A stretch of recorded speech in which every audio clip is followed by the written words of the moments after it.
You go first. You want me to go first? All right. Is it me first? I don't know. It's whoever wants to go first. Let's go.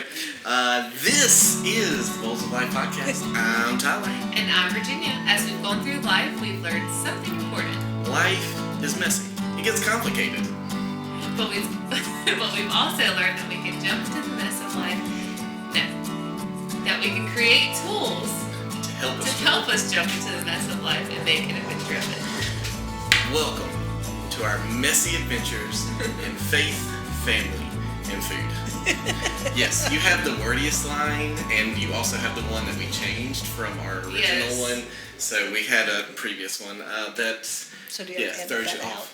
No, not at all. We leave that in. We don't edit any of that out. We do very little editing. And so you guys, if you are just listening and not watching, you have now heard another voice. That is Virginia's Aunt Debbie.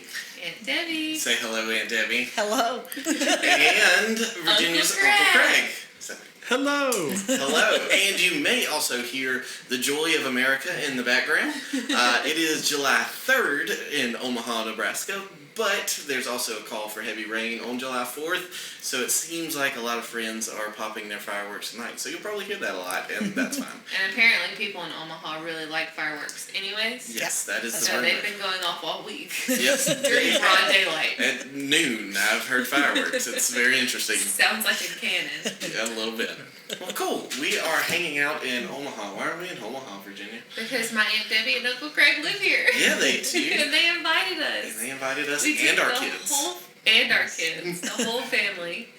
And we came and they've toured us around the town and, well, really just the fun things like the zoo. Which you should go to if you've never been to Omaha Zoo. It is the second largest zoo in the United States, in the world. Well, we'll say the United States is the world, isn't it? No. I mean, depending on who you ask. I guess, I don't know. But rated as the best zoo. Yes, rated as the best zoo. So, depending on the rating scale you use is the caveat I heard. But we're going to say it's the best. The Henry Doorly Zoo. Yes, you don't have your shirt on I don't anymore. Yes, but it was a cool shirt. Yeah, you got a compliment from someone who was local today on that shirt. I did. And I think they were going to go to the zoo just about. Just about the shirt. She asked me how much it was and everything. Can you get into the gift shop without buying a ticket for the day? I don't think so.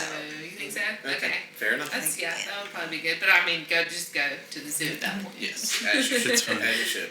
Well, we are podcasting with Craig and Debbie tonight because they are wildly interesting people. Debbie says otherwise.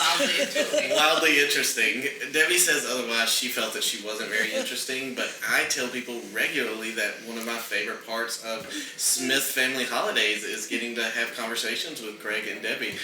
Because it's just always good conversation. So we're going to do some of that on the podcast tonight. Yeah, sounds good. Yeah. Well, we'll always start with maybe the best part of everybody's story, right? Is how they met one another. And when I said that earlier, you guys went, how did we meet? So I'm very curious to see if y'all worked that story out since I said that a minute ago. No, we never have. You haven't met? But, fair enough. That would explain something. No, we met a really long time ago. Craig and I both were college debaters and also coached debate. So I came to Texas. At the time, it was Southwest Texas State University. And it was my very first job after I got my master's at LSU. And Craig was kind of finishing up at Southwest Texas State University and heading to Louisiana. To Lafayette, Louisiana. Home of the Ragin' Cajuns. So we actually were competing against, our students competed against each other. Who won? He says I was not always a gracious winner. Was she a gracious loser? No, they both won. The team said. We each had our moments of victory and defeat. It was always good. Actually, it wasn't ours, it was the students' victory and defeat. Right. Yes, it definitely in no way reflected upon you, and you didn't take it personally at all. Okay, good. Just making sure. A lot of pride. Yes. I have forgotten it all. I love it. Well, yeah. How long have y'all been married? It'll be 41 years in August. Right, okay. 41 years in August. Best piece of advice to someone who hasn't been married 41 whole years yet, off the cuff. If it makes her happy, it cannot be that bad. Oh, Cannot be that bad. that's Okay. not completely. Yeah, that's kind of trite. I really do think, I mean, part of it is, I mean, we're not the same people we were 41 years ago, Absolutely right? not. And so the idea of letting each other, you got to change and grow, but yet still be together, you know? So it's just kind of accepting that part. Because I see people sometimes who think they have to be the same, or they don't let the, I don't know. So it's just being able to change together. We all change. And so as a couple, you change. I mean, you can, and so you enjoy that, embrace it, not try to, never try to force square pegs into round holes. You always try to adjust to life as it happens. I've heard people say, referring to their own marriage, my husband has married, 6 different versions of me, and I'm like, that's fair, the amount of years, maybe way more than that, but. Well, I mean, sometimes one time, and I can't remember, but something came up and we said when we were little, and obviously we were in our 20s when we got married, but it was like, it felt like that. It's like when we were little and we just started out, Although, do you remember when we hadn't been married long at all? We were just married. You were going to tell about my sense of time. Well, yeah, and so someone comes up, we're at some social gathering, I think in Texas. Yeah, it was at Phil Salem's house, I think. And someone came up to Debbie, and I overheard it, but they were like, y'all are married? When did that happen? And Debbie made some reference, I don't know how many years she said. It was like, we've been married forever. It probably hadn't even been 18 months. It's like, how did you If she figure thinks that? the last 6 months have been 4 years, what's 4 years going to be like to her? Oh, my goodness. That was bad. That's true. Oh, yeah. Time gets shorter as you get older, I suspect. I have found that in my limited years. Yes, like yes. Yeah. You're saying what I meant. Yes, you're making Right, that. Just in case nobody else understood. Okay. I appreciate you being here to correct me. That's what you're here for. I Yes, love it. of I course. appreciate it. I think I told somebody once that you were here to keep me down, but that wasn't really that was the joke. Keep me humble is what I was actually saying. But no, you're actually here to make me correct because I'm wrong often. I think I'm wrong pretty often too, so. No, that's good. Well, Debbie, you were talking about your academics and things of that nature. You are a lifelong academic. Basically, you started college and never left. I did. I actually started when I was like 16 years old. So I have an associate's degree, a bachelor's degree. My associate's from Meridian Junior College. My bachelor's is from Northern Michigan. My master's is from Louisiana State University. My PhD is from the University of Texas. And then I've taught at LSU, Southwest Texas State. Now Texas State. The University of Texas. And then for the last 36 years, I've been here at the University of Nebraska, Omaha. So, yeah. So the joke is that she's been in school Since I was 5 years since old. she was 5 years old, as either a student or a teacher. Or both. Sometimes. Yeah. All right, I got to go. And it's always good to let people know, when did you decide you wanted a PhD? I was about 10 years old.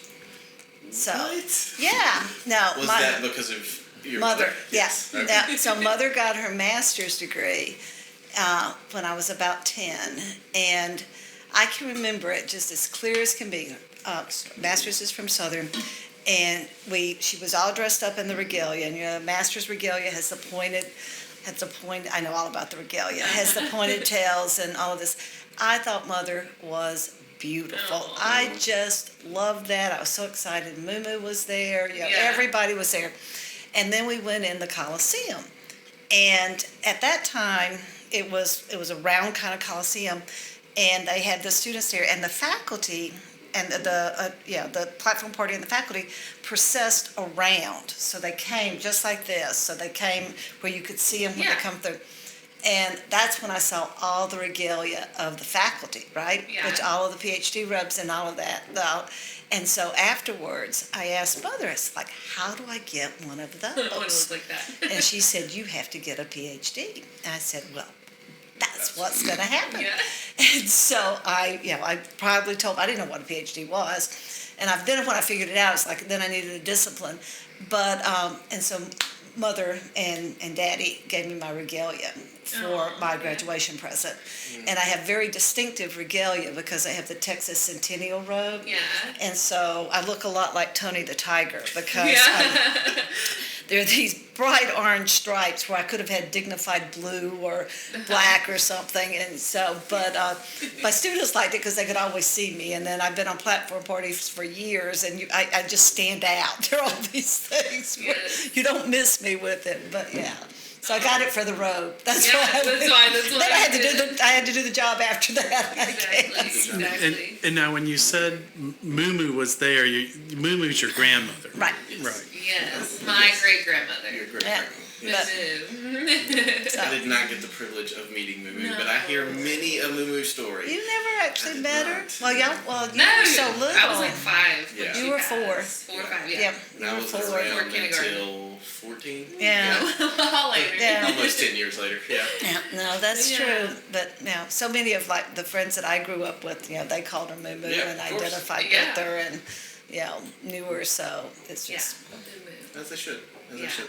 And so, what was your degrees, your masters, all that? everything's in communication. I started, and I honestly, when I went to college, I had no idea what I was Yeah. going to major in, not a clue. And I wandered into debate at Meridian, and I really just got into that as a subject and enjoyed debate. And I actually, one of my summer job one year was working in the little career center, testing center they had at Meridian Junior College. And back then, everything's hard copy and stuff. And there wasn't a whole lot going on, so I was just reading the books. But, so I tried on every major because they had all of the different, like for transfer, you had all the little bulletins. So I thought, well, what about being a social worker? And like, no, that's too depressing. I'm not going Yeah, to last fair. very long there. understandable. So I tried on all kinds of things, and I was like, didn't fit. And I just really enjoyed what I was doing with debate and those classes. And Yeah. so I just kind of became communication was something that was what I really wanted to do. Love it. On your wall in your upstairs office, there is a newspaper article with a picture that I believe, if I looked at it correctly, is Debbie with Jimmy Carter. It is. It Please is. tell me everything. Yeah, no, that was great. That is one of my, I was 18 years old. I literally, what many people don't realize or don't remember is that in 1976, that there was actually a Mississippi caucus before the Iowa caucus. Oh. Okay, and the thing about that was in 1972, the Mississippi Democratic Party they weren't seated at the Democratic National Convention because they were segregated. There was a black Democratic Party and a white Democratic Party. Okay. And there were different kinds of rules, and so in 76, there were all kinds of new rules for the convention, but they were only going to seat, if Mississippi was going to have any delegates, it had to be, an integrated kind of, process, right? So that was what they did. And I was in a government class at Meridian Junior College. And one of the professor was, I think, an attorney in Meridian, was like, well, I think you should learn about this person called Jimmy Carter. And so some of us, went and met and heard about him and stuff. And so they were teaching us how to, run the caucuses, because you had to have, people were going through this training and things like that. So that, because if you didn't follow the rules, and there was all this weird stuff about, how, with the caucus, percentage of a vote and caucusing until you got to a certain number and all of this. And so I was going to do that because I thought, well, this sounds really interesting. And then he was coming to Meridian. And there was no campaign, there was no money, there were no official anything. So they said, okay, you want to meet the plane and we'll drive them around because they needed people to drive them around. Well, I had a 1970 Electra 225 that were my parents. It sat, 8 people almost. I mean, at 6. I didn't actually have him in the car, but I had like press stuff. Yeah. Okay. So I went to the airport and picked up these people at the airport, and they came back to the junior college where he was going to talk. So the picture is taken in our little, like the student union cafeteria. We're going to go upstairs for him to talk. But I'm telling some friends how excited I was if I'd been to the airport and picked him up, and he taps me on the shoulder, and I turn around, and there's Jimmy Carter, and that's the picture that was in the Meridian Star the next day. And so then he went and he talked to us. But there are hardly any pictures from that visit because nobody cared, right? He was an unknown. Nobody had heard of him. The picture was taken by a student photographer. So after it became known and he looked like he was going to win, everybody was trying to find pictures of this visit to Meridian, and there are not many except that one in the Meridian Star. And who saved it? Did my mother save it? Yeah, no. Moo saved it. I found it after Moo died. Oh my! That's how I have the picture. Granny didn't think it was special enough, but Moo knew. Moo saved the picture. Part of the issue of marriage is what you do with these things. Debbie has that picture framed, and when she was moving from an office to another office, she had all her stuff, in boxes because she's moving to a different office. And I was driving her car, and I thought, this car needs a wash. So I go to the car wash, and there's a box of trash, and there's the box of stuff she's moving. And I'm just cleaning stuff. They have these big dumpsters. And right when I throw a dumpster of trash, and I see the photo of her and Jimmy Carter going into the dumpster. And there's this line of people at those car washes, as there always is, and so I'm like, oh, okay, how long have we been married? This marriage is ending right now.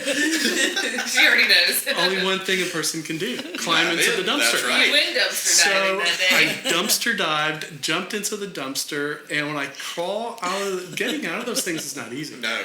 But when I get out of the dumpster with photo in hand, I look up and there's the line of cars going to the car wash. They're all looking at me like, and I could tell they're like, that's what happens when you don't take care of yourself. Look at that poor person getting whatever, and I just get out of the dumpster and like go back to my car. That is hilarious. Yeah, I'm glad you went back for that. Yeah, I am too. So Tell him where y'all would have been today. Yeah, but I have it framed now, so it'd be harder for him to throw it away. So it was not framed when he threw it away. We literally was like in Manila envelopes or stuff because I just got it from the movies. Yeah, that's awesome. Well, I'm glad it folded out enough for you to have seen the photo then. Yeah. That was an important one. Cool. Divine intervention. Divine intervention. I like that. Well, speaking of divine intervention, that'll play well. So, Debbie, you grew up in Mississippi? I did. Mississippi is a very red state, politically speaking. When I was growing up, it was completely democratic. Yeah. In fact, I didn't even know. What I can remember as a kid, I only thought that you voted in November when it was a national election because everything in Mississippi was decided in the primaries in the Democratic Party. Yeah. So I was in college actually before there was a viable, he lost, but a viable Republican candidate for governor, and that was Gil Carmichael from Meridian. Now they had voted, in '68. Mississippi actually voted for Wallace, right? Mm-hmm. So that had been, it wasn't always true with the president and stuff. Yeah.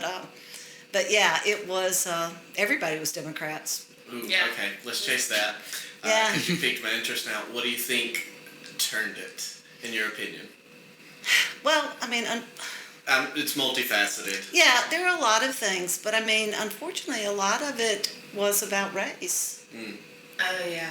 So, I mean, that's one of the hard parts, Yeah. right? Is that it was, Lyndon Johnson, when he signed the Civil Rights Act of 1964, says, "I've lost the South for the next 100 years." Mm. And he wasn't wrong. Right. Mm. So, That's things. Okay. All right. Well, now you are still blue-leaning as a person. And you also live in a city that, as you described it the other day, Craig, is only getting darker blue. It is. Yeah. Omaha is Purple. known in the Midwest as the blue dot. The blue dot of the Midwest. I like But it. we should also say Omaha, home sweet Omaha is known as the blue Yeah. dot. Home sweet Omaha. Okay. But Nebraska is actually one of the most Republican states. Right. Wow. So Nebraska and Mississippi have been some of the largest Republican majorities in the last at least the last three presidential elections, Yeah. so kind of thing. So it's an interesting dynamic with Omaha, and it's, and part of that's because it's the only urban area, right, Yeah. in Nebraska. I think is a big part of it. So there's that urban-rural divide, and you see it really prominently Yeah. in Nebraska, I think. Sure. So Yeah, that does make sense. Yeah. Okay. So you technically have lived, though very differently, I would say. What is often an evangelical scare story for parents whose kids are heading off to colleges, especially like state universities and things of that nature, where, hey, you really got to lock into your kids, because if they start leaning left politically, then their faith is also just gone. yeah, and that's really, really hard for me. And I mean, for a number of different reasons. I mean, there are, in terms of faculty, there are faculty that, while they may, I think, generally it's fair to say that they may be more, centrist to left than, maybe the Yeah. overall population. There's still more variety than you might expect, and it depends on the institution. Sure. And also the discipline that the people come from, because there are really big differences across the different disciplines. And there also are more probably people who are of a faith than you may actually, think about. But part of it is like, I'm at a state university. My job is not to talk about my faith, right, in front of my classroom. And, part of it, I said, was communication. I don't think they should know what my political, leanings are, because my job, and I think it is for most, if not all, but I know not all, but for many, faculty my job is to help people be able to think, right? When you come from communication background in particular, I want people to understand why they believe what they believe. Why do you think that? On what basis is it? How did you come to that? What's your process to coming to that, right? If you can defend your position, if you can articulate why you believe something, that's great. Yeah. Right? It's whether, whatever perspective it is. Unfortunately, if my only reason for believing something is because someone told me to, or I think that I'm supposed to believe it because of some label after them, that's not reasoning, right? Yeah. So, I don't know. So that's what's really bad and scary to me about that idea of not, of the suspicion, of the scariness of universities, because you can be a person of faith and be a thinking person, right? Absolutely. So why should we be afraid of people thinking through what their positions are? It sounds like any good professor or university faculty that you want your students or just people around you to be able to ask the questions and find the answers for themselves. Yeah, it's And a process. Who cares if this person differs? Their same question, but they come up with a different reason. They can. And the other piece is and this is true, and this is right and left, right? And it drives me crazy both ways, right? If I know that so-and-so is a left-leaning columnist or whatever, that means that anything they say I can't accept. Or the same thing about right-winging, right? But I don't even look at what their process about how they got it, why they thought that. It's just, there are things that on the surface level, if I just go by those labels, I'm not going to agree with. But if I look at what the process is and the thought process is like, maybe that's a whole lot closer to me than I realize. Yeah. So that labeling, I think, drives us further apart. Like a smoke screen. Like it's it's very biased, very. And once you see it or once you know we're just it. an either or, and yeah. Okay, It's so go back to my identity. Jimmy Carter, right? Yes. All right, so he's I know people had lots of trouble. Maybe not the best president. He's a great ex-president, but there were some things that were really interesting about him, right? That's a good description of him. But Great. the thing about Carter that drove people crazy, I think, in some ways, is Carter didn't live in an either-or kind of world, right? And he was all about all of the things in between. And that was one of the things I loved about him. I mean, from the first time I heard him talk, this was not someone who lived in this. Yes. That maybe one of my problems is I see things all along continuums and the differences and not this either-or kind of world. So Who else has that problem? Is it Virginia? Virginia can argue either person's point of view. and the middle is probably somewhere better. I can argue. I think it's in y'all's family tree, this thing of getting into the gray and the nuances. Yes. Yeah.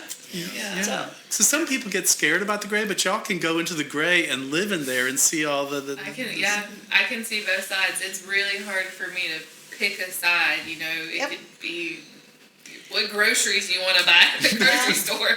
Well, I see why you want to buy that. In debate, one of the things we tried to do was Debate would be hard for me. No, it would be easy for you because that's the thing about debate is, because it is an exercise, right? The way that we do it, the way I did with competitive debate. But you had to have an affirmative case, which you supported the proposition, and then then half the time you did that, and half the time you went on the other side, other people's. Okay. But you should always be the one who knew all of the arguments against your own affirmative case, right? Right. So that was the idea that That's I fair.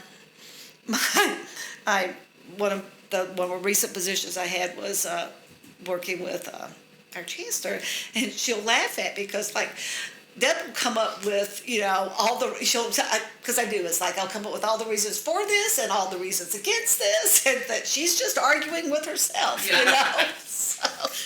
Is that home experience as well? One of my earliest memories of Debbie was she would, I hate bringing this up, but Southwest Texas State University, now Texas State University, the communication department was a round building on a moat. I mean, there was water all the way around it. And these bridges. It was a fishing pond. It was a almost pond. like a little Alcatraz. Let's put all the communication that's people. not. No, it was a theater was there too. Wasn't off just in this little water. It's not there anymore. And the theater's just there now. So one of my early memories of Debbie is I'm walking down, I see her, and I'm thinking she's talking to somebody because there's hand gestures left and right. She's walking around this building. She's just going in circles around this building, and her both hands just moving in these wild gestures. And I'm thinking, but I don't see anyone. Who's she? Now, this was before people had... Cell phones. Yeah. And cell phones did not exist. Not talking on the phone. No, there is no no such phone. thing as a cell phone then. And He was happy when they had that because he didn't think that at least people can pretend like I'm talking Right. on the and phone. I found out she was debating with herself and going around like, okay. And nowhere did at that time a little bug hit me in the ear and say, and that'll be your wife and you'll live with her for your whole life. But no, it just... No, he used to get worried when I'd walk in the neighborhood and gesture as I talked to myself. They're going to do something to us, darling. Stop your hand gestures. Oh my gosh. That's good. When you talk with your hands, it feels natural that if you're talking out loud to yourself, you can also do the same. I do it on a podcast and no one's watching. It's fun. It is what it is. Cool. I love that. Gosh, so many avenues to run with, but I try to keep us away from some of the hot topics of things that I think of politically in our current climate, because honestly, I don't know that any of it's helpful in this moment. So perhaps the question would be someone who is still very involved in politics, or at least in being knowledgeable about politics. In our world right now, if you had to give your top three, how do we de-escalate and bring everyone back to the table Because I think that's where our biggest Yeah. issue is we're just not all at the table together anymore. Yeah. How do we get back? That's a great question. And I mean, there are lots of, that's one of the biggest questions I have about, like, in teaching and thinking about discourse, is, and it really worries me that we aren't able, because we've got to, part of it is the idea of accepting difference, right? Mm-hmm. That we don't have to agree with each other to, to be able to have civil conversations. Mm-hmm. Another thing is not to assume ill intent, right? Mm-hmm. I mean, by the bifurcation, the divisiveness, we have demonized the other, and we assume a level of ill intent. And I do think the idea of just basic civility, right? That whether you name calling, yelling, the demonization, the idea that we can sit and listen to differences with sometimes an open mind. And there are people doing things. Craig, and there's a group at the church that's doing the thing about you and Lord, just bringing people to sit there and talk that we know are have different opinions and really different opinions, and yet they've made a commitment to come every so often and sit there at the church and listen to each other. But until people are willing to do that part of it, but if we it's terrifying to me that the idea of it being the kind of the demonization. But the other thing, and I mean, I do this, I don't follow politics like I used to. My area of emphasis was political communication, right? I have a dissertation where I read 2,700 speeches, and that was just part of it. That wasn't the Time magazine articles or the high school government textbooks, right. All of those things, and I don't do it because it is so. It's not productive, right? I mean, talking heads are not productive. If I'm just churning and seeing how I can, and so much of especially the 24-hour news cycle, all it does is amp people up, right? And you talked about how do we can all live in our own little bubble now, right? We can create our bubble so that the universe that we see is only the one that reinforces what it is that we want it to be, or we think it is. Yeah, it's an echo chamber.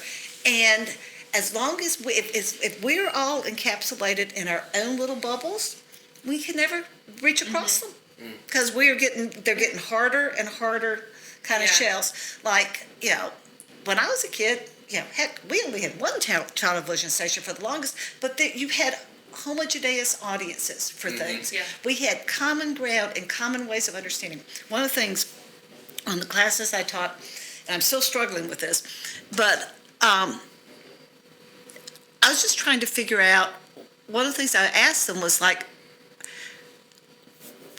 where do you get information, right? And it was interesting because there's not like a common source. And I mean, surprising to me how many are like social influencers and things like that. There's not even any kind of traditional media. And this whole idea, there's this whole concept of the idea of a post-truth era. Have you heard about this? Right? And the idea that it's only what we kind of individually believe is a truth. Well, I believe that there's evidence and that there are facts and that there are things that we should be able to agree on. And if we at least have some level of common ground, we can talk to each other. But if we don't have any level of common ground, I don't know how we talk to each other. Yeah. Yep. Yeah. And talking about media. Sorry, that's just like one of the things I'm very concerned about. I wish I had no answers, but I just... Yeah. I mean, And you won't find common ground if you don't sit across the table and Right. have a Yeah. conversation. And try to find it, right? Yeah. Even if it's some little bit. It doesn't Exactly. have to be a But lot. what people are doing is they're on social media. And they have their echo chamber because the algorithm knows what you like. It knows what makes you mad, and it also Feeds it. knows what fires you up. Yep. And so it puts it in Get front more of you. and more and more and more of it, so you get more and more and And more that's all isolated. you see, and you become isolated. But then it becomes when you do get a glimpse of someone outside your bubble. Now we're keyboard warriors against each other, and so and now you've like worked up this whole like narrative for this other side, other person that isn't real. yeah, and but you never sat down and had a conversation with that person. Yep.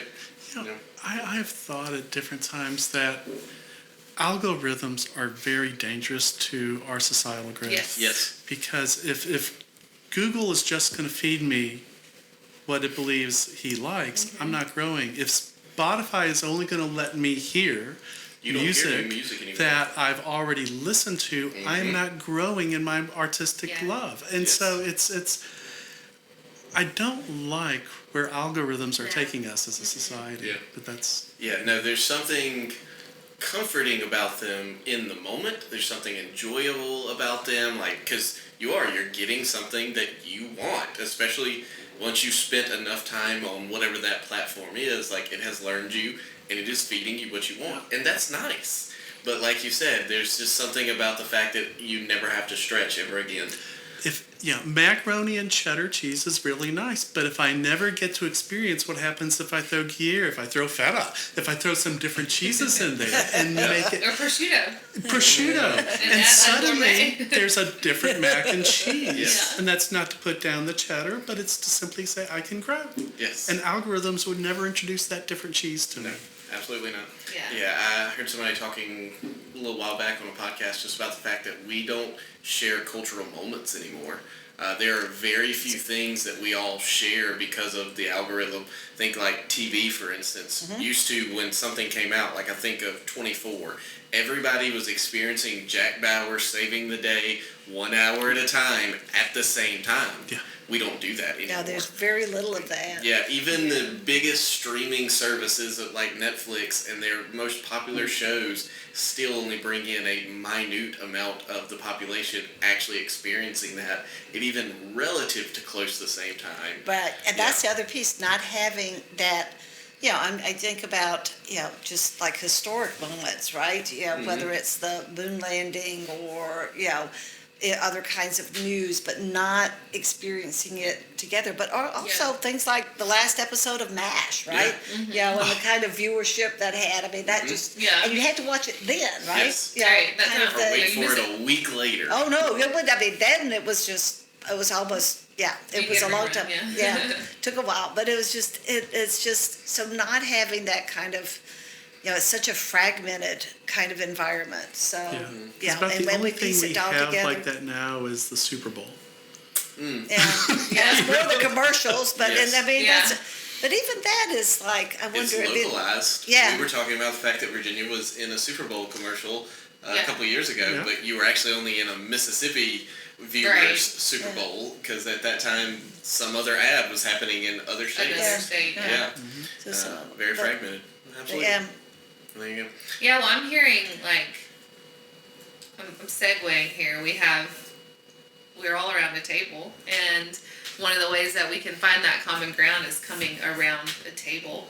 And I think that part of that is just inviting people into your home, or finding ways to open your bubble up Yeah. with other people. We have, and Debbie mentioned it, at our church, we're doing this thing on Saturday mornings, every 2 months, I've done it several times, I haven't gone. where we have a topic. And it's usually going to be a rather difficult topic. They're not fun Yeah. topics, but we want people from different sides to all get together in a safe place. So we have from the far left to the far right. And there's some rules. You own your statements. You say I. You do not make, there's no references or use of names of any political or government leader who was alive. Okay. You can refer to the dead. Okay. Okay, but not to the I didn't know living. that was one of your rules. Yeah, and then we allow everyone to finish a sentence, Okay. and there's no and what we're hoping to find is that there's common ground. Yeah. There are some basic, once you get through the onion layers, you get to a commonality Yeah. among people. And we have found that sometimes there is a common ground. Sometimes everyone wants the same thing. They want a society where it's safe. They want a society where people feel free. Yeah. Sometimes there isn't. Yeah. And then we discovered there's great value in realizing that there is no common ground, because then we go to the next step, which is really important, and that is for someone to say, I hear you, I'm listening to you, I understand you, I do not agree at all, but I am not afraid Yeah. because I understand you. Right. I love that. There's a Zach Williams song, Fear is a Liar. Uh-huh. I love that song because I have trouble separating fear and hate. Yeah. I think hate is the opposite of Christian love, and Yeah. fear is the opposite of Christian love. And, Yeah. and so where there's hate, there's fear, and vice versa. And so it's important, I think, if you say, I don't agree with you, but I'm working to understand you, and I'm listening to you, and I'm not afraid. Yeah. And if someone disagrees with me, but they say they're not afraid of me, that's good. Now I know I can have a friend. Yeah. And we can, we have a neighbor who I'm a dear friend with, and we laugh because we get to joke that every election day we canceled each other out. Yeah. And we love that, That's you know. funny, yeah. But but that's okay. It's, Yeah. Yeah, and I mean, not even just politically speaking here, but just in life, we, the way that we lead our families or, lead in our jobs. Obviously, there's moral things, right, that are right and wrong. Yeah. But overall, opinion type things or things that lead to you making certain decisions. I mean, I think that God has set us apart different, every individual as different and having their own convictions. Amen. And this is why I've been able to, as I grew up as a person who was like this whole like black and white view on politics, but just as life goes on, everything's you're either this side or you're that side. It was really hard to wrestle with that because it was like, why can't we just see both sides of everything? I don't understand. And so obviously we need people that can see both sides, but we also need the people who can be very confident on one side and very confident on the other. Otherwise, we probably wouldn't move in a direction, because when you ask me what restaurant we want to go to, I'm going to be like, what does everybody else want to go to? And I've learned that I have to help make that decision if we want to get going somewhere.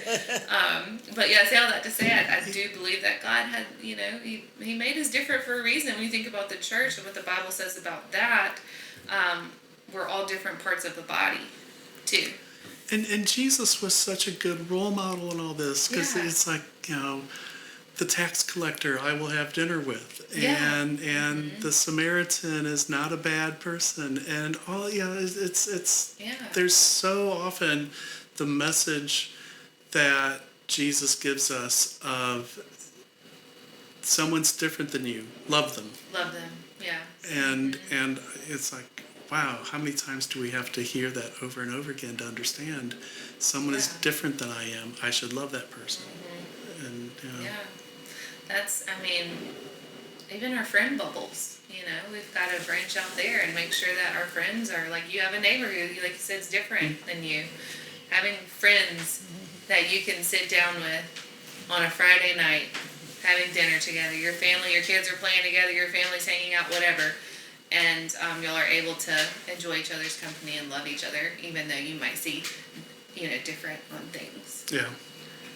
So on that, I felt like that was a great segue into your life, Craig. You missed a wonderful conversation, but hey, that's okay. Yeah, it's fine. It happens. When the baby cries, we have to do something We make it about work. it. It's okay. Yes, Craig, who is a lawyer by trade, but as I understood it, actually didn't like it, and then moved on to other things. And so I just want to hear all of that.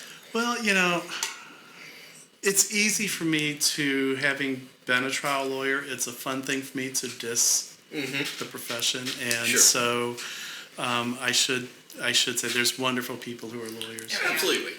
I'm sure there are. No, there are. There are. And it's a great practice. It's a hard one. Sure. I found it, for me, something I think I was good at. I was a trial lawyer for a number of times, did a lot of trials. But what type of trials? Generally, I was what's called a plaintiff's trial lawyer. Okay. But not where's the automobile accident? Yeah. They were represented a lot of farms and represented farmers in a lot of issues, often dealing with the Community Futures Trading Commission, Commodity Futures Trading Commission, and issues with elevators. Anyone who grows a lot of corn, you have to sell it to the elevator, and there might be some contractual issues involved. So that was a lot of what I did, and mixed in there was some different types of civil rights law, whether it be issues of labor or housing, but a lot of it was agriculture. Okay. And it's just it was good, it was fun, but at some point it just really became, between being a lawyer and running a law business, it became a nightmare.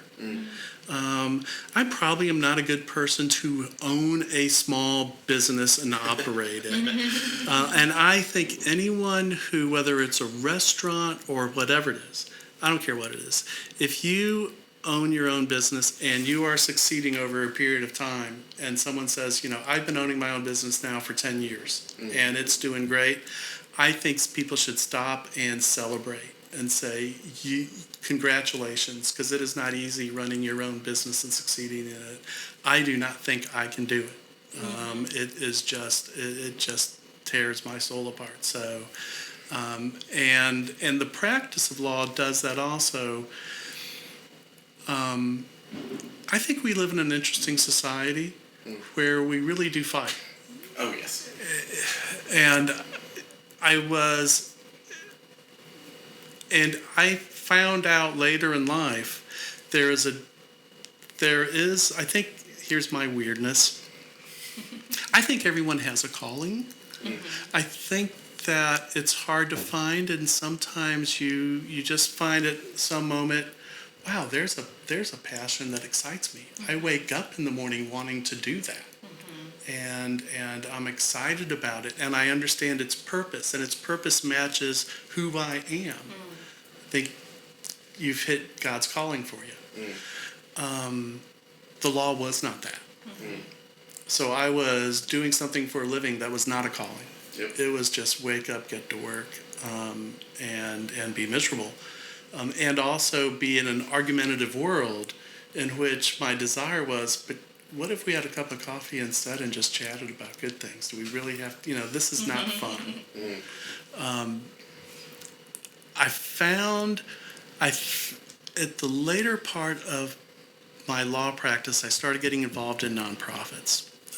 I was chairing Literacy Center, and I really fell in love with teaching adult literacy. And somewhere in there, I suddenly realized, and then started getting interested in what's going on in the community garden world and with hunger issues. And suddenly I saw there was, for the first time, I realized, wow, here's something that I want to read about. I want to dive into. I want to understand, why are these things happening?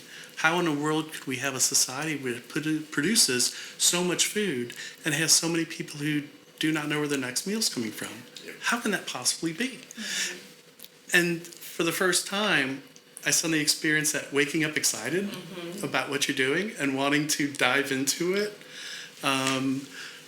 which luckily that's where I switched and left the practice of law and ended up working for the mayor of Omaha.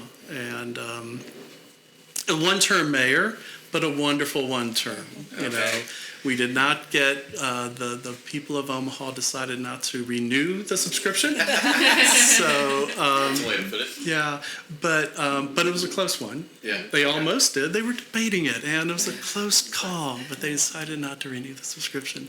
But it was a wonderful, wonderful years with Mayor Jim Suttle, who was a wonderful man and a good mayor. And he, along with a lot of other people, taught me, as I like to say, that you can jump off a train and you'll land on your feet. Yeah. But especially if you're landing where you're called to be. Yeah. And so one of the things I tell young folks is somewhere in your life you're going to find, you know, I pray you find your calling. And you'll find it. It's there. But when you realize you're doing what your passion and your heart and who you are ask you to do, don't run away from it. And heaven to Betsy, don't do something because people say, well, you'd be good at it when you hate it. And even if you're good at it, if you hate it, you're not doing what you should be doing. Yeah. So yeah, I went into the nonprofit sector. Okay. So what'd you do? The best pay cut one could ever imagine. Fair. So what were you doing for the mayor in those couple of years?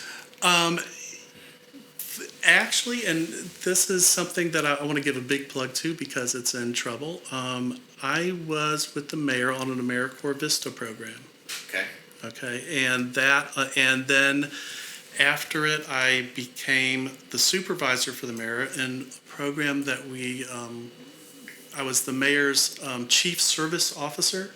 Sounds Which fancy. it's a fancy term for my job was to create a team and with that team build coalitions around the city to not help the mayor, but to help the city's nonprofits and the private sector work together to solve needs. In some ways, it kind of goes to, you know, I think it's ideological in a political sense because I do think there's common ground here between the left and the right that we govern best when we govern least, that when the people are running their own lives, that's the best thing.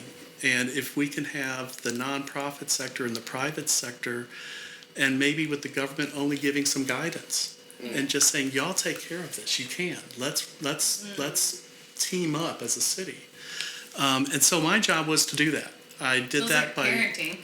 It does, and I had I used AmeriCorps, and AmeriCorps Vista, which are people who have decided after they've graduated college, and most all these graduated college or grad school, to spend a year or two of their lives serving to fight poverty at a poverty stipend.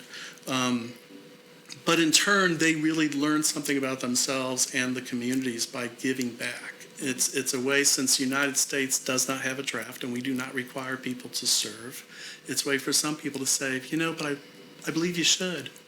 And so I want to spend a year serving and helping a community. And so they come from all over the country, indeed, from all over the world, because I had some people who were Americans who were living in Japan who would come in to help us with programming.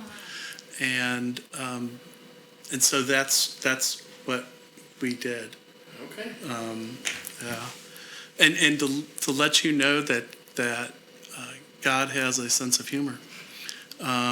During that time period, I put AmeriCorps people at the Nonprofit Association of the Midlands. And we moved, the Nonprofit Association of the Midlands, moved to a new office. They moved to my former office when I was a lawyer. Oh my goodness. And I had to help that move, and it's like, oh God, you're doing this to me, aren't you? That is so wild. It's like, but no, that's what I did as a mayor, and it actually did some really good stuff.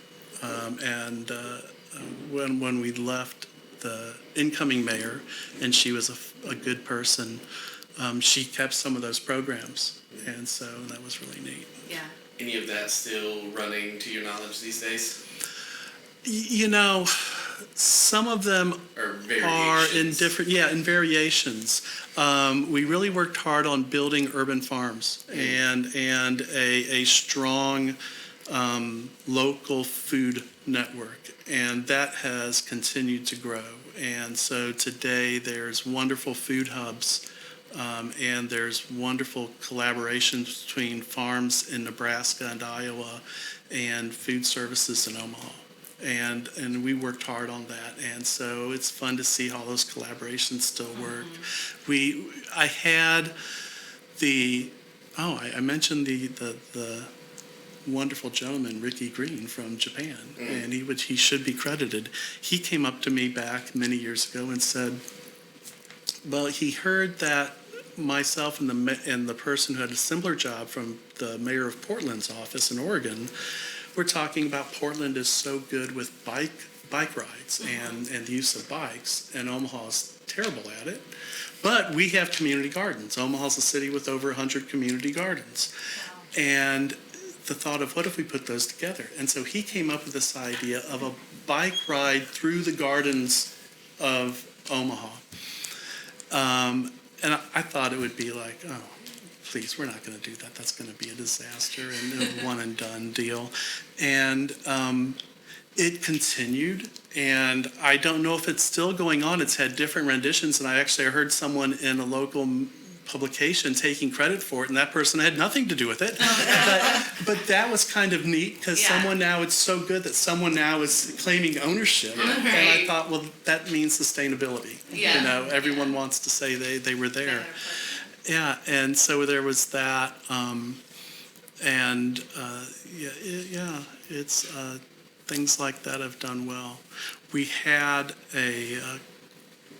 no, that was in the other office. I was thinking the cookbook program that still goes on. So we left the mayor's office, because he wasn't there for that long, but then went to Together, or some coalition. So he was able to do a lot of that same work, but just through with nonprofits in the community. So kept doing a lot of the same work. Yeah. But just not in government. It's a really fascinating area of hunger. I'm still diving into it today in retired form with the United Methodist and our church, and it just it's complex. Yeah. I mean, there are many reasons why a country like ours is not able to feed itself. It's inexcusable, but it's complex, and the more I look into it,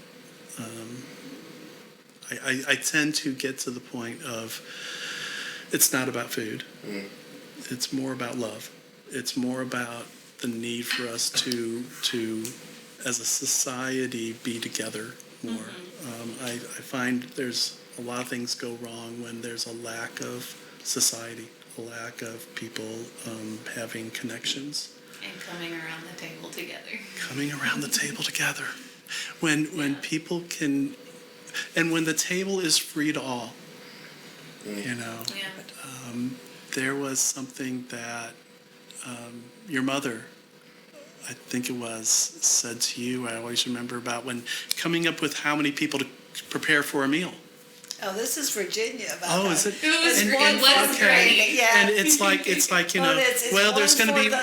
You always make enough for the man in the woods. Amen.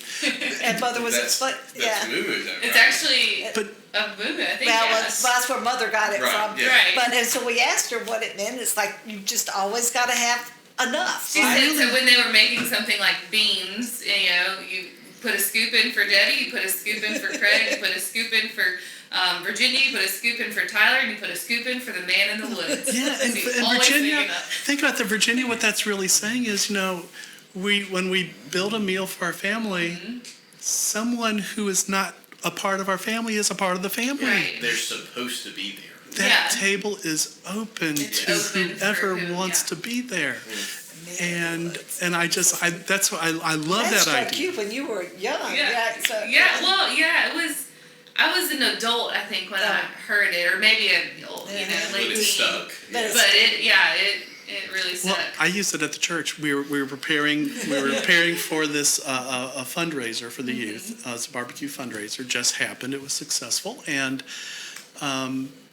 So myself and the youth director of the church are going over numbers. Always important when you're cooking for, and it's ingrained now with us. When she said, "Okay, I think we're going to have to feed. We plan on feeding 250," and I go, "A first-time events. It's summertime. A lot of people aren't at church. They're on vacation. 250." Virginia, her response was, "The people in the woods." I love it. And it's just like I thought, well, I'm not going to argue with that Yeah, one. you can't argue with that. Yeah, no, I always loved that because in my head I imagined a person literally walking out of the woods, like at the farmhouse. Which they could, actually. That's like... It has been known to happen. And like knock on the door and be like, "Sorry, It was, can you help me?" And it's like, "Well, we got enough food here. Come around the table." And like, our culture is not like that anymore, or if barely ever. Definitely was, I'm sure, in the past, but definitely not anymore. You don't have people just like knocking on your door like, "My car broke down, can I use your phone?" Or there's somebody sketchy, right? Yeah. But how many times these days do we have Sunday supper? After dinner, someone's going to be doing this after church, the Sunday supper, and anyone's invited to it. Like leaving church, someone say, "Well, come on over for supper." Yeah. Or the preacher, doesn't how the preacher used to eat on Sunday. Yeah. The preacher's going to be at someone's house for Sunday supper. That's how we were fed a lot when you worked at Collinsville. Yeah, my very first church I worked at, people would just go, "Hey, y'all come home with us," and that's what we did. And we would just hang out at their house until and sometimes Sunday it was evening. real awkward, but you know what? They were the people that we were doing church with, the people that we were And were feeding us. ministering to and being ministered by sometimes. Yeah, that's it was funny. good. Yeah. I've heard Pastor John Mark Comer refer to the early church talking about the Lord's Supper was often referred to as, best translation might almost be the love feast, because it was a feast where they were sharing together in a loving kind of way. And it's, I'll butcher which book of the Bible it's in right now, but there's a Pauline epistle where he's literally yelling at people through a letter about mistreating the Lord's Supper, and the issue is the people with the money who bring the food, because they're the ones who can afford to bring the food, are gathering at the table and they're starting to feast together earlier in the day because they don't have to labor all day. They have the money and they've made the food, and they're all feasting together, and then your people who are a part of the Christian community who have had to labor all day now come in, and most of the food's gone because they were just there feasting and they were having a good time and enjoying the community, and there was no malicious intent, but they were just not thinking of the rest of their community in that moment. They forgot to share. And so thus the people who couldn't afford to eat much anyway on their own dime now roll up to a place where it's supposed to be shared in community meals, and there's really nothing there. And that was the issue. It's the abundance and scarcity mentalities that plague us. I'm not a theologian, not a Bible scholar, so I could be way off. And if I'm wrong, I love to know. But I have yet to see a spot in the Bible where food is in the Bible and it's not shared. Food is always a community thing. Always, it seems like it's community, and it's not that we're sharing among our friends. That's what I love about going to the tax collector's house for dinner. Yep. It's like it's very open community and open sharing, and it's not like just our friends. And that's something, it seems like bizarre to us to have that type of hospitality where it's like, let's have a dinner and, oh yeah, let's just have our friends. Let's also we haven't met these neighbors, so let's invite them over for dinner. Or we haven't had, there's someone that we don't know. Let's invite them over for dinner. That seems so foreign. Yeah. But it's probably a Christian thing to do. Oh, Exactly. Yeah. Totally. And what was it? I can't remember. It was John Mark Comer who said it, but Jesus was either on his way to a meal. In the Gospel of Luke, he's either on his way to a meal, at a meal, or leaving a meal. That's basically the Gospel of Luke. Yeah. So clearly, there's something about food, people at a table that gives us that common ground. It is. I mean, that's actually one of the things. Gives us that opportunity. One of the men that Craig talks about is that was an attorney that you admired from Michigan, Oh. and what his strategy was to deal with conflict. Yes, I always like to drop his name because he is a wonderful human being. George Bashera from Detroit, Michigan. He's, God rest him, he's died over a decade ago. But yeah, more than a decade ago. Jeez, time flies.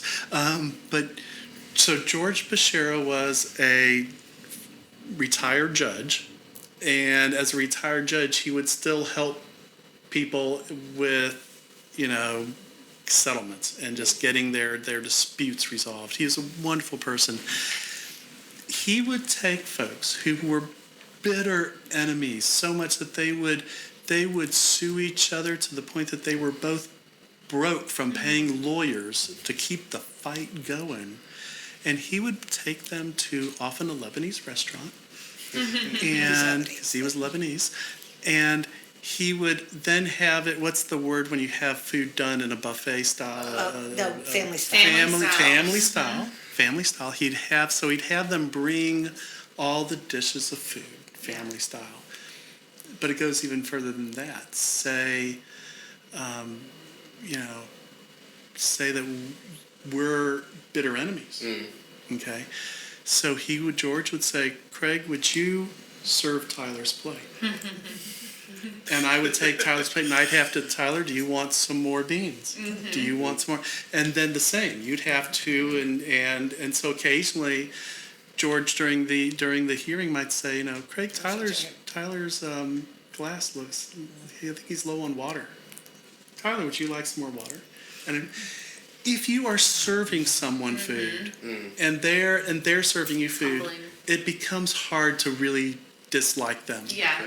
Okay, because suddenly it's like, well, this person who I'm trying to take to the poorhouse, I'm suddenly worried if they have enough chicken on their plate. Right. And I'm trying, and it was amazing to watch. What he did was he took their dislike of each other and made them human. Yeah. And he took away that, which W called the demonization. Yeah. And he made them human to each other. And once someone's a human, Totally In different. the flesh. well, we can talk. Yeah. Yeah. For our parent listeners, that's actually a good technique for children. We haven't gotten there yet. Our kids are still pretty young, but we are getting there. Yes. I heard it from a friend, but when your kids are having trouble getting along, have them do something for their sibling.